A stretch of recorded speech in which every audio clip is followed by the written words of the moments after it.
This fourth industrial revolution that we're going through really means a fundamental change to how we educate, how we communicate with people, and how we prepare people for the future.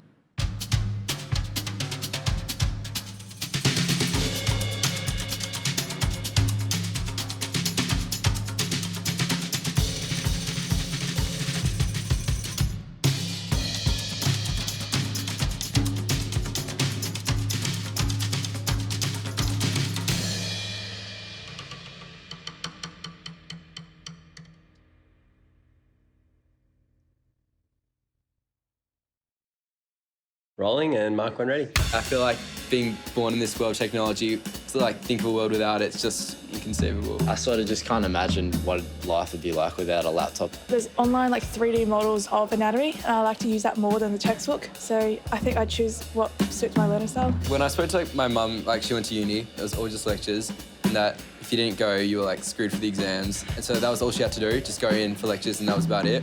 Whereas now it's completely different.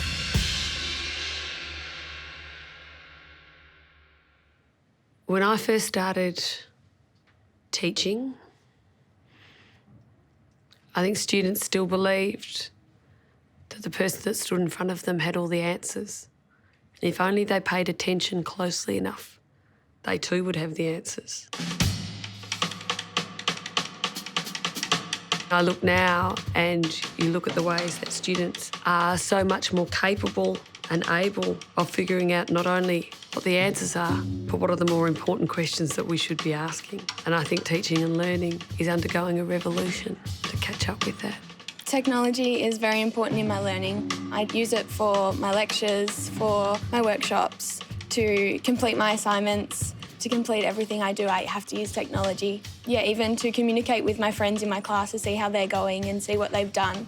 We really need to think about how high-quality technology optimizes the outcomes of educational process. Without that, we can really fall into the technological determinist camp or retreat into the world which banishes technology and glorifies the kind of authentic quasi-pedagogical experience of the past. I really think that the truth is somewhere in the middle.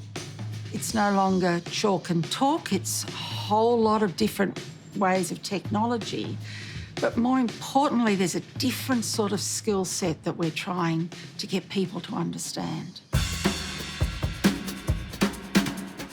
Students coming into universities now, especially one like Monash, are really blown away by the change to what they've previously experienced at school and to what they expected of a university. They're coming into an environment where they're expected to question a lot more and where they are able to use a lot of equipment in a different way. Employers now are looking for people who are going to think outside of the box, who are able to work in a variety of different contexts with different people. Using different forms of digital technologies not only enhances students' content knowledge, but it also enhances a range of 21st century skills like communication, collaboration and teamwork.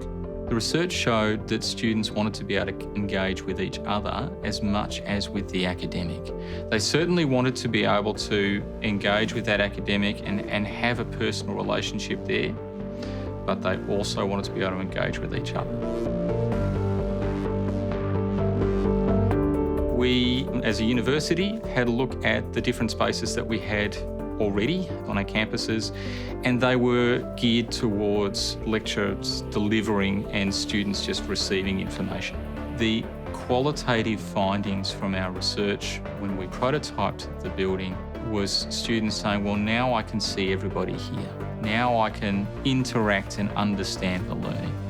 We knew we had to do better with the learning spaces that we had. When you have people co-creating together, that's when you have something, a spark where everyone walks out and says, I got something out of that, even if I contributed a lot. So we wanted the spaces to allow that. How can cancer cells arise? And could you, at your tables, think about all the different types of errors self-made. Kahoot is this competitive quiz technology. So we do it in all our active learning sessions. So you have a series of questions and everyone has a Kahoot ID, and the faster you get it right, the more points you get. I guess it brings competition into learning. These sessions, especially the consolidation ones, are interactive, and I find that that really helps in my learning, because instead of sitting there and just passively learning, just having been swamped with content, you're sort of having to be involved with it and explore different ideas.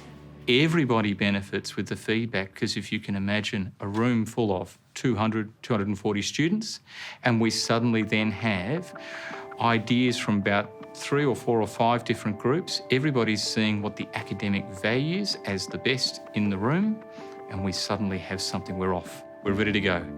And it's very exciting. So we focus on the types of connections that students are making with each other and with academics. I like discussing concepts and ideas with my professors, tutors and classmates. My favourite lecturers are the ones who are very interactive and interact with the audience. Neuroscience has helped us understand a lot about learning. We know now that your retention from a lecture is about 5 to 10%. So it's really a cheap way to do it once you've built the lecture theatre to put a whole lot of people in it, but it's not in any way effective. If they're actively learning, answering questions, teaching each other, talking in class, problem solving, doing quizzes, sharing stories, their retention goes up to 60 to 70%. Some students have reacted with quite a lot of caution to the changes. I've had a lot of meetings with student groups expressing scepticism. Students from particular cultural backgrounds thought that this wasn't for them, even before they tried. But once you give them the evidence, firstly, and explain why, and secondly, once you make clear what is valued behaviour in this environment, our students adapt remarkably quickly. I guess in terms of technology, I didn't really expect there to be so much. I think it was a little bit overwhelming at first how much there was online, but once you sort of get into the swing of it and get used to it, it's actually really helpful because you're able to access more materials and more of the content and really help your learning. So I think it is a good thing. I think there are 2 ways that as educators we can look at the use of educational technologies. One is through the student lens, and that's to not have any taken for granted assumptions that because students are using Facebook on mobile phones on buses as part of their day-to-day lives, that's automatically going to translate into a capacity to be able to learn in online spaces. I think that there is a very dangerous assumption that those 2 things are one and the same. The second part is for educators to understand the ways in which technologies can be used in a variety of different ways to represent content that may be really difficult to do, so that we don't have educators doing old things in new ways. We often talk about how students have been impacted by technology, but spare a thought for our academics. Being an academic today means that you have to continuously review the way in which you are engaging in academic practice, and technology is an integral part of that. So we work very closely with academics to ensure that they are always able to respond to new technological opportunities and to make teaching and engagement in the learning process better. Technology is central to education, and it's really important for us to be able to help to teach the academics how to use technology. One of the problems is that in all of these higher education institutions and other institutions and learning environments, we tell someone for 20 or 30 years that their name is a lecturer and they should lecture. And they're very good at what they do because of how well they lecture. And then suddenly we turn around and we say, well, actually we've done some research and lecturing might not be the best type of teaching for every single situation. That's a huge change management project there. However, we're really fortunate. We do have passionate academics.